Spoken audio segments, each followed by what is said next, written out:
आपत्ती व्यवस्थापन प्रशिक्षण आणि प्रात्यक्षिक कार्यक्रमाला राजाराम बंधारा कोल्हापूर येथे दिनांक 31 मे पासून सुरुवात झाली आहे. पूर व्यवस्थापन प्रशिक्षण कार्यक्रमाच्या दुसऱ्या दिवशी जिल्हाधिकारी अमोल येडगे यांनी भेट देऊन आपत्ती व्यवस्थापन टीमचा आढावा घेऊन प्रात्यक्षिक पाहणी केली.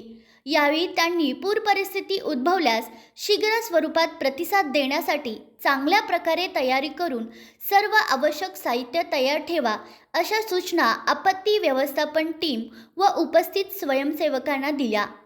आपत्ती, आणीबाणी, प्रथमोपचार, धोका, आपत्तीचे प्रकार, आपत्ती आणि आपत्कालीन व्यवस्थापन, चक्रीवादळ, वीज पडणे, कृत्रिम श्वासोच्छ्वास आदींबाबत माहिती व प्रशिक्षण देण्यात येत आहे. जिल्ह्यामध्ये कुठल्याही प्रकारची आपत्ती ओढवल्यास हे प्रशिक्षणार्थी तेथे जाऊन मदत कार्य करून जीवितहानी टाळू शकतात. यावेळी पाण्यात बुडणाऱ्याला वाचवणे, बोटीने शोध मोहीम, बोट उलटल्यास बचाव मोहीम, स्ट्रेचर, अग्निशमन दल आदी प्रात्यक्षिक घेण्यात आले. या प्रशिक्षणावेळी उपविभागीय अधिकारी हरीश धार्मिक, तहसीलदार स्वप्नील रावडे, आपत्ती व्यवस्थापन अधिकारी प्रसाद संगपाळ व प्रशिक्षणार्थी आपत्ती व्यवस्थापन स्वयंसेवक उपस्थित होते. प्रात्यक्षिक पाहिल्यानंतर जिल्हाधिकारी अमोल येडगे यांनी बोटीने प्रवास करून राजाराम बंधारा परिसरातील पंचगंगा नदी घाटाची पाहणी केली. आज पंचगंगा नदी काठावरील राजाराम बंधाऱ्यावरती आपण आपत्ती व्यवस्थापनाच्या अनुषंगाने जी आपली तयारी आहे त्या तयारीबाबतचं जे प्रात्यक्षिक कालपासून जे ठेवलेले आणि 3 दिवस जे चालणार आहे त्याची मी पाहणी केली.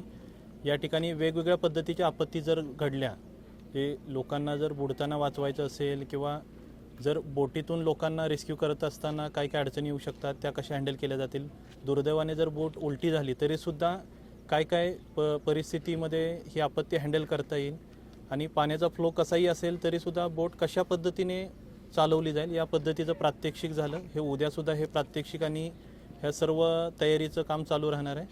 तर येणाऱ्या आपत्तीसाठी सामना करण्यासाठी जिल्ह्यामध्ये आपल्याकडे 70पेक्षा जास्त बोट आहेत, 1000पेक्षा जास्त लाईफ जॅकेट आहेत आणि इतर आवश्यक असणारे रेस्क्यूसाठी आवश्यक असणारे सर्व साधनसामुग्री आहे आणि ती सर्व सुस्थितीत असल्याची खात्री इथे सुद्धा आपल्या जिल्हा स्तरावरती झालेले आहे, सर्व तालुका स्तरावरती झालेले आहे, दोन्ही महानगरपालिका स्तरावरती झालेले आहे.